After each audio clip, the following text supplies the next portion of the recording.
So the good differential here, we're going to start with quick disassembly. Quick disassembly. Man, you got juice? I'm going to have you grab this whole case and ring gear and whatnot. Just 1 second. I'm going to take this cap, take this cap, and 1 more second. Adjuster, the adjusters are the best. Go ahead, pull a little. Okay, there we go. I'm just keeping these already inside. So let's set that one. That bearing shouldn't have fallen out. It's been lab work too many times. Outer bearing race. Set it right down. Alright, so these are the bearing races. You recognize them? Yes. If we have a problem with the bearing, we replace the bearing and the race. The bearing comes with the inner bearing, and then we literally, the outer race goes just like in here. So you always change them. One aspect. I also wanted to take apart our pinion. So here's the tool for that. Do you think I should break the torque loose with this? No. Yes. With this? No. The precision measurement. You must hate me if you do that. See if you got any juice here. Oh, there's a little of that.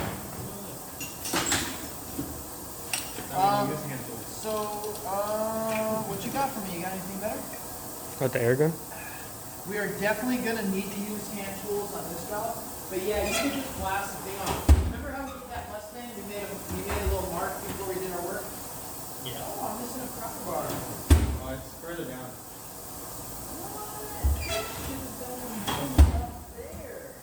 Further down where? Oh, it's not. Yeah, what do you do with it? You have it? Gimme. Oh. You probably have 2 pry bars, huh? One at this toolbox. Alright, so this one's slightly different. Normally, this is the Toyota SST for the companion plans that has the holes. So we hook this one in there, pop this little pin out, and then put this pin through the companion flange hole. That's why I got this tool out. But this one's already set up. The way I'm going to hold this, I'm just going to go pry bar stud to stud so I can pry against it. I'm going to take that nut loose.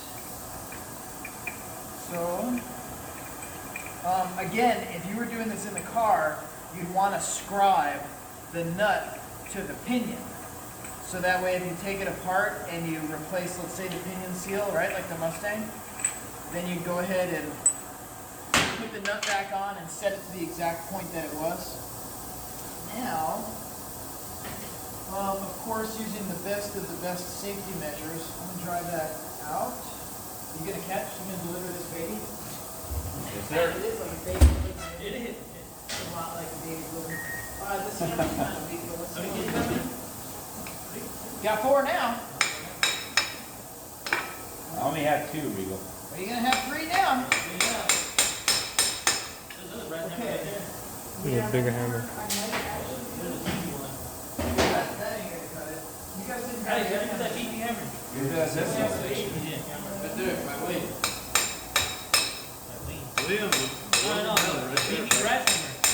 Metal. I'll use the brass strip. Metal? Yeah. Give me. I may like that one a little better. Yeah, the ball piece. An air hammer is really perfect. I didn't grab an air hammer, so I don't know what we got right here.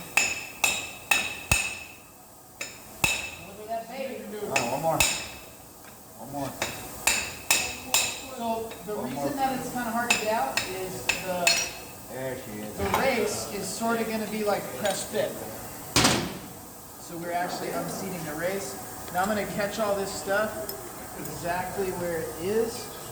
Oh, this one's, okay, that one's got it. Okay, let me just lay this out. Right here.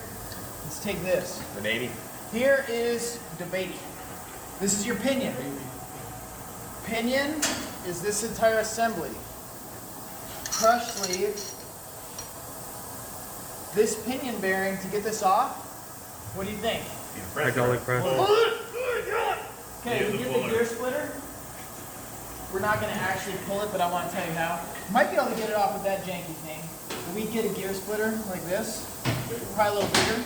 right? And we would actually put this under the pinion bearing, close it up, and then put it on the press and press out the bottom. And it comes kind of really, it's like, bop. Different type of baby at the pool. So, I want you to look real close. Between the pinion and the bearing, there's a shim. Make sure you can see it. And then everybody, you see there's a tiny shim there. That is the shim that controls pinion depth. You understand it? Yeah. So, let's say we're rebuilding this diff right now.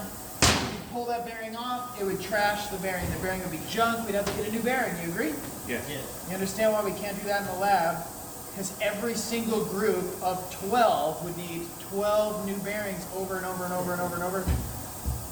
Y'all, we just can't afford that with the tuition prices that you're paying.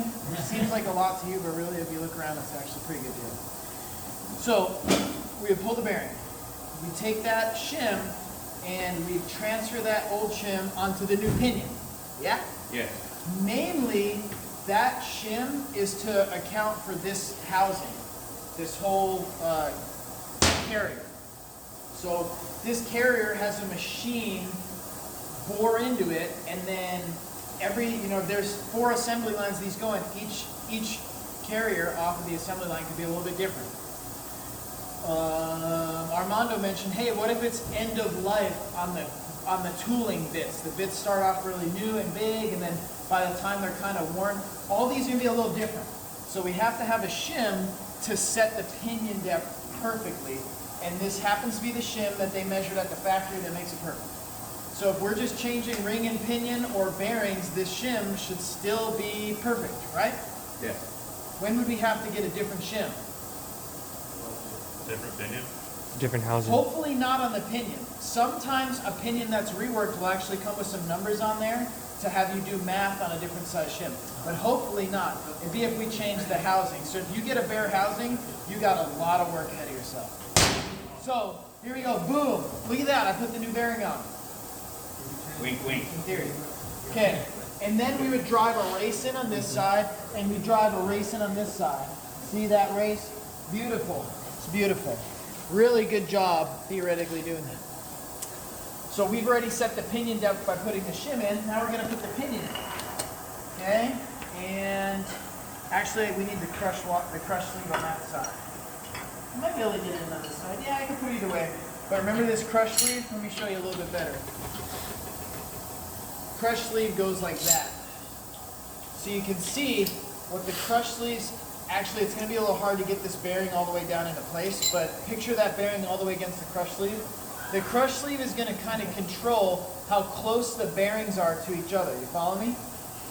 So the tighter we tighten this nut, the more we squeeze the bearings down, the more it crushes the sleeve. That would be increasing the bearing preload. What happens if we get the bearing preload too high? Too much resistance. It would have too much effort. It would be too hard to turn. So what should we do? Loosen the nut? Replace. Now look, our crush sleeve would be over crushed. So the crush sleeve is one-time use, really. That's why, remember on Alex's car on the Mustang, we marked it. I marked it so I didn't over crush it, because if you over crush it, you can't back it off. If you over crush it a little bit and it's on the high end of the spec, you better just leave it. Otherwise, you got to take this all apart to replace this. So, we take this, we put this in, and like I told, and then I'm going to put the bearing on the outside, right? We would drive new races in. We would drive the old races out with a brass strip. Put this together, and put the companion flange. You holding? Yes. You have delivered a baby before, haven't you? Once. Oh yeah? In the back of the car, or like it was on the way to the hospital, or how did that happen? On the way to the hospital. Really? That's a fun story. It's full of crap. I like your story though. Hey, you gotta make it believable. No, it's kind of believable, actually.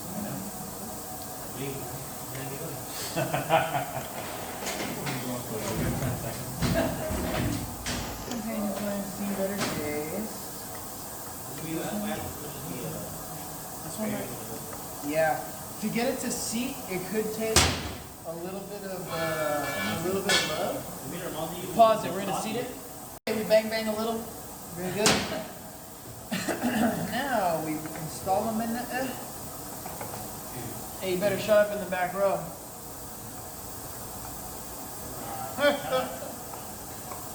You gotta look your best for YouTube. Alright, so what I'm gonna do is how I would personally do this. It's slightly different than how the service manual says. We get the nut for the job. You probably don't have to hold anymore at ease. I'm gonna tighten this by hand, but I want to point some out right now. See this? Does this seem right? No. It's sloppy. So don't start measuring yet. I mean, you basically got to take the lash out of the bearing. We're gonna get it in the ballpark to start. You could do this with an impact, but I'm gonna say the problem is if you hold the impact gun's trigger for too long, you won't even break a sweat, and it'll be over torqued and you'll be screwed. You have to be taken apart again. Found that out, huh? Yes, sir. So I still got quite a bit left, but I'm definitely getting there. See, look, still loose, but it's getting close. Okay, and then once I get it kind of snugged up like that, I stop right there. Now, how hard is it to turn that? Not very hard. I say not very hard. You say maybe kind of hard. You say easy. Those aren't measurable numbers, so those suck. Don't give me those again. So measure this. Inch-pound torque wrench, adapter. Now what I'm trying to do is I'm just going to spin this. Don't even bother getting a look at it yet. It's still at 0. Our spec, what do we say, 7 to 9, 7 to 10? 7 to 9. 7 to 9 inch-pounds of rotating torque. Don't you dare use this to torque that nut. This is simply to measure the preload of the bearings, how much effort it takes to spin. See what I'm saying? Right now, on my hand, I can get this to about 25. Right? You got to kind of follow it. I'm squeezing it about 25. That's what that's for. That's not the type of torque wrench with the clicky, clicky, clicky. Very different. So, I'm gonna, because we're at 0 and we need to get to 7 to 9, what should I do to increase the preload? Tighten more. So basically, this nut is adjusting the preload. I'm crushing that crush sleeve. I think maybe that'll be in the ballpark. If you're a goat roper, you can get a little bit of a feel for it. And you just keep doing it until the measurements become back. Bingo. Bit by bit. And if you get really good at this, you can probably do it like in 2 steps. But if you're not really good at it, don't try to do it in 2 steps. Keep trying to do it like in 10 steps. Just a little bit, a little bit. Because if you overcrush it, we take it back apart. Okay. Now, I'm still pretty close to 0.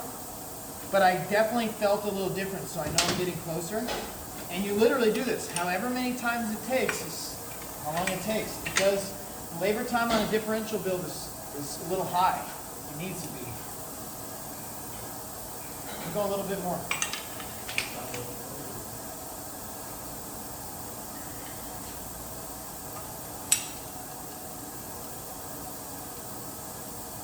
I'm gonna check that. I think that could be close.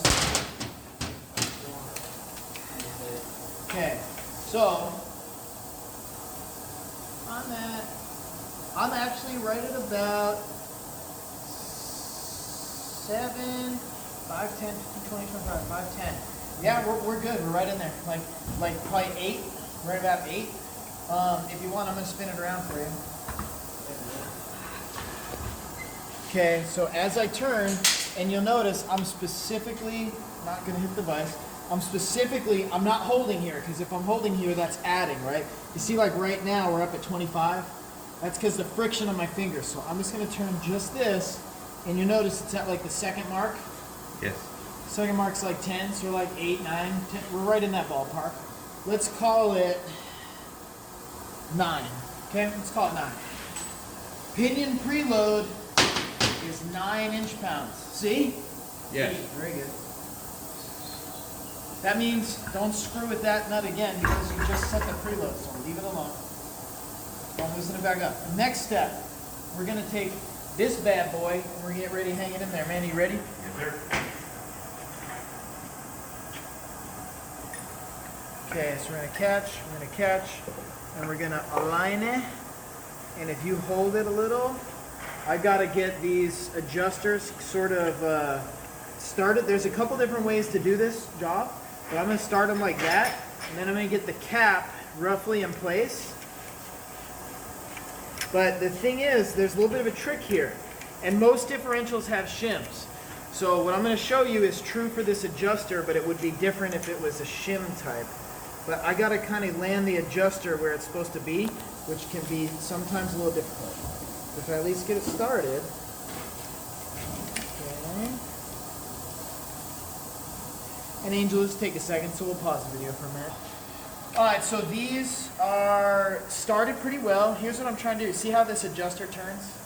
Alright, so we're making sure that we keep the threads aligned on the adjuster pretty well. We're just gonna snug it. And same with this one. I'm just making sure, because if you snug these down and the adjuster's kind of cross-threaded, it's a nightmare. And these ones, believe me, that's already been done a couple times. So I'm going to use, this is the SST, by the way. This is a little spanner to grab the holes on the adjuster. I'm going to keep the adjuster turning pretty well. This one's just a little funky, so it's probably been slightly cross-threaded before. Okay, but they'll still turn. Okay, so next step. These adjusters do two things. One, they squeeze the bearings together. What do you think that's setting? Preload on those. Preload on the side bearings. Yeah. But can I measure the side bearings right now? No. I can only measure the total.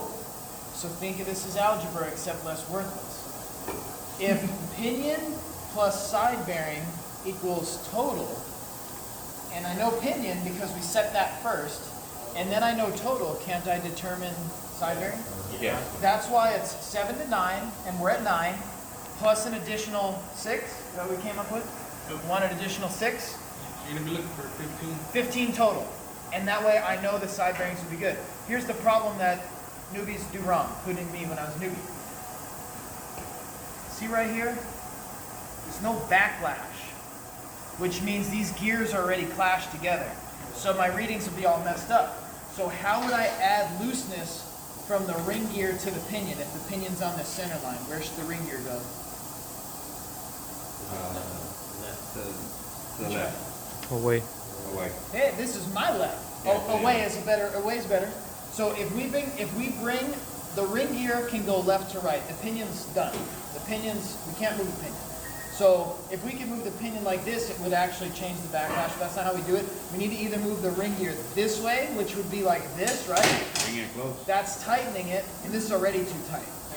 So we need to remove it from there. We need to move it further away. How are we going to do that? Go to the adjuster, back this adjuster off, some amount, I don't know, let's say like that much, about that much. This adjuster, what should we do? Tying it. Tighten it up. Right, if I tighten it, it's going to push the ring gear away. Okay, and this is unfortunately the one that's a little sticky-ish, but we're going to make it move as we can. All right. That one's pretty tough to move, actually, so I might need to give it a little leverage.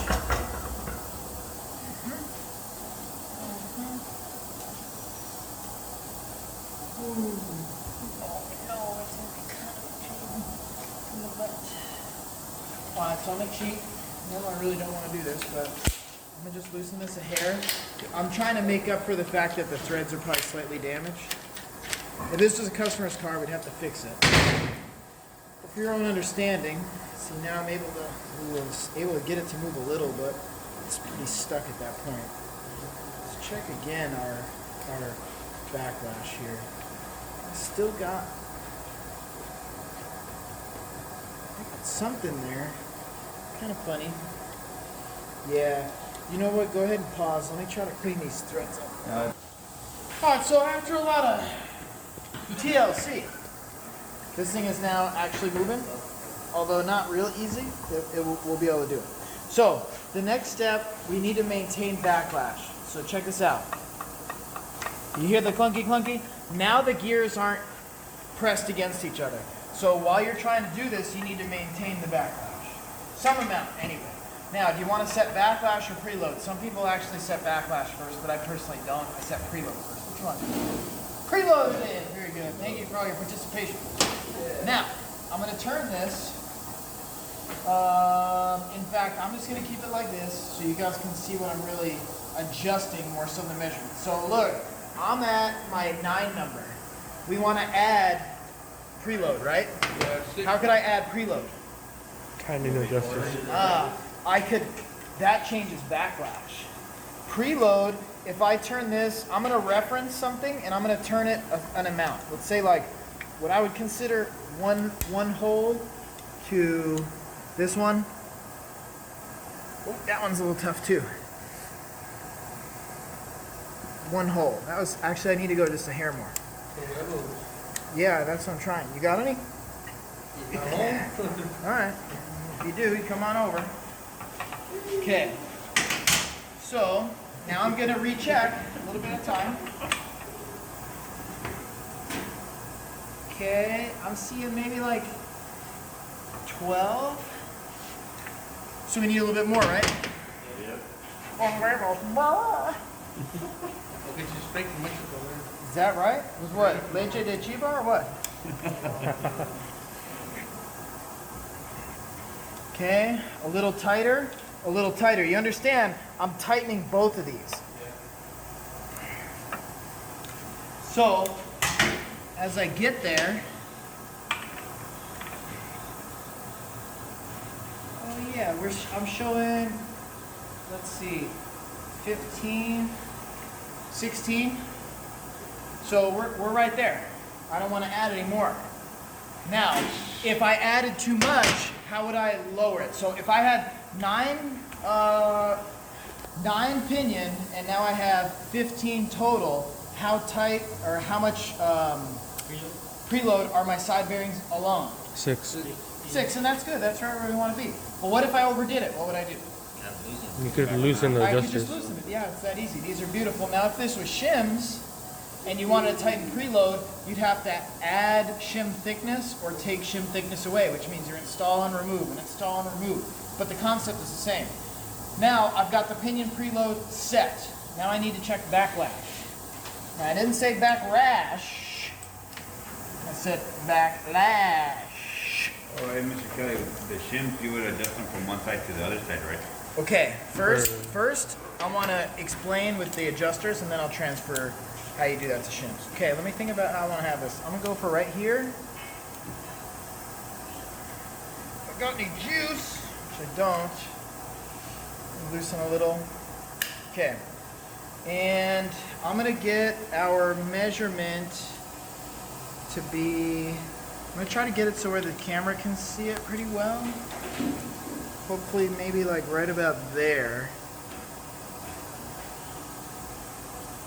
Okay.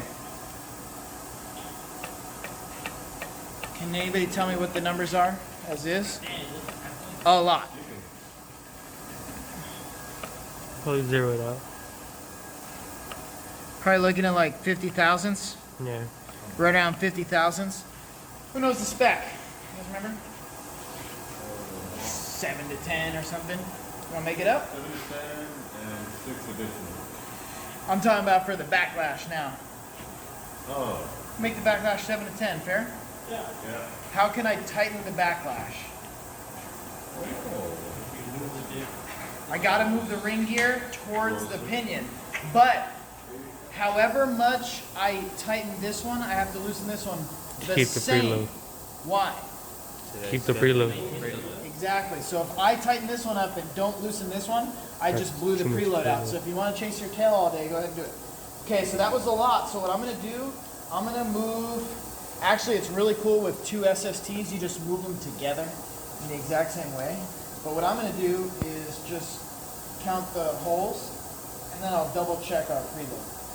So that's 1, a little hard to move, 2, 3. I'm going to go with 3, which means over here, I'm going to go with 1, which is going to be pretty tough. 1. Okay. 2. Okay. What would we be doing if this was shims? Moving the shim from one side to the other side. Exactly. And you could say moving shim to one side or the other, but what we really mean is taking a measurement, putting in a thicker shim here, taking a measurement, putting an equal amount thinner shim here. So if this is 10 thousandths thicker, this would be 10 thousandths thinner. Okay, next, we bring it down. Back to here. Again. And I'm just going to do the wiggle. No wiggle.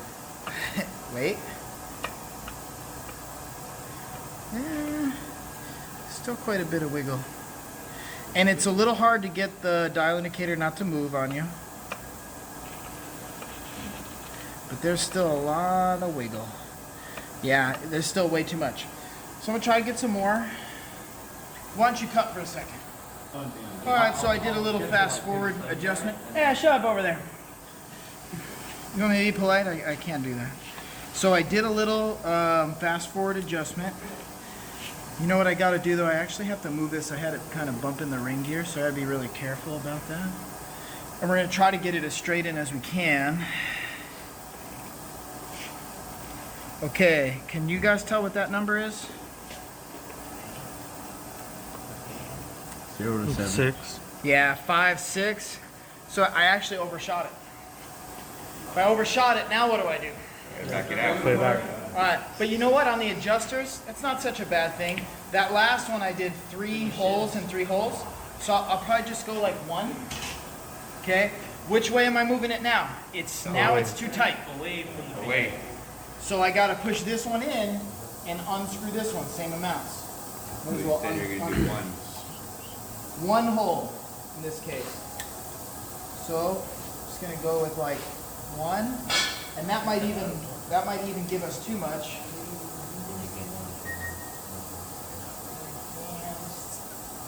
1. Does it matter which one you do first? Not really, but I tend to like to loosen first, just because it makes it a little easier on me. I'm old.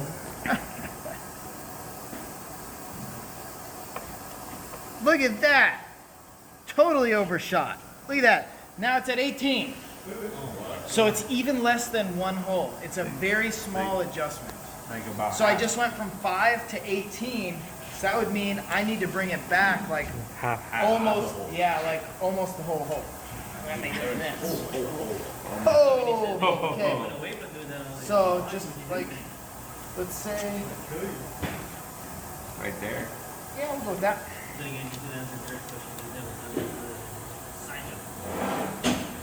About that. That seems like it might be high still. Let's see.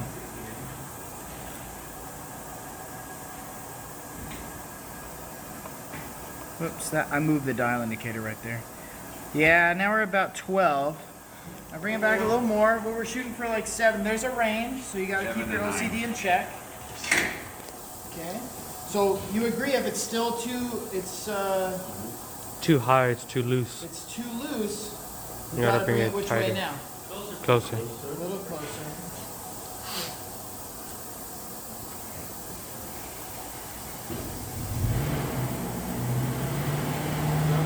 Oh, yeah, it's driving that stinking lift. Let me feel. Audio is gonna be amazing. I need to be close.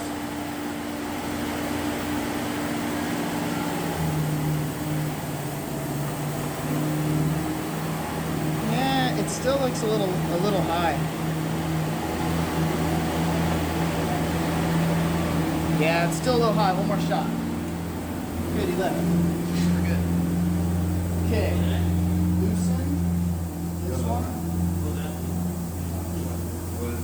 A little excessive. So we're right there. Or is that like 16?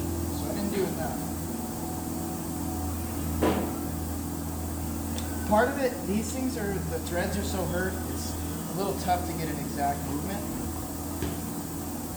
I'm just gonna go a touch more and a touch less.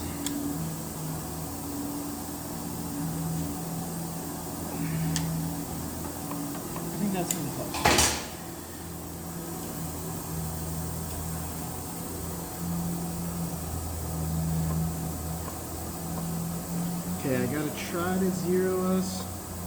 Yeah, I moved it. We're at 9. You know what? I'm gonna be happy with 9. What would the effect be of having 9 rather than 7? So 7 to 9 is a range. If it's in the range, it's fine, but what's the difference? The contact one on the top side of the It would change a little bit the contact, but mainly, if you get excessive backlash, when you go drive to reverse, it'll have like Click. clunk. Driveline clunk. 7 to 9 is fine, but if you have 30, you'll feel that. You'll put it in reverse and it'll go clunk and clunk, and you could even grab the drive shaft and feel the drive shaft has a little excessive movement. And if it was too tight, what do you think the effect would be? We'll wear it out. If it was just a little too tight, it would still turn, and then I'm just going to verify our preload is good.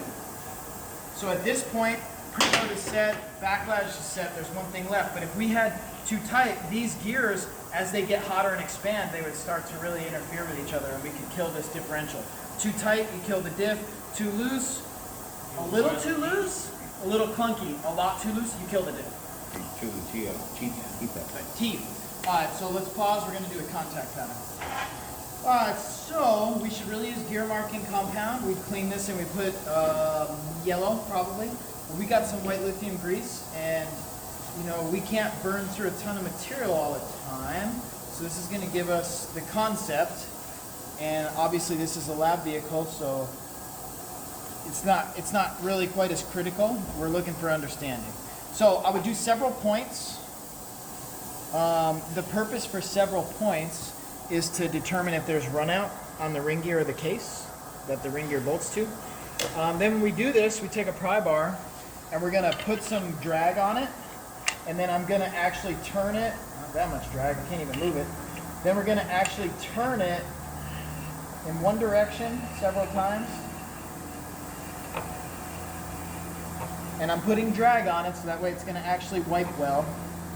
And then I would run it the other direction with some drag, which might be a little tough. So maybe I can do it like this. So one direction's drive and one direction's reverse or coast. Then this is the thing. We're going to look at our paint, which in this case is grease. And I want to point a couple things out, but I'm going to need a little pointer.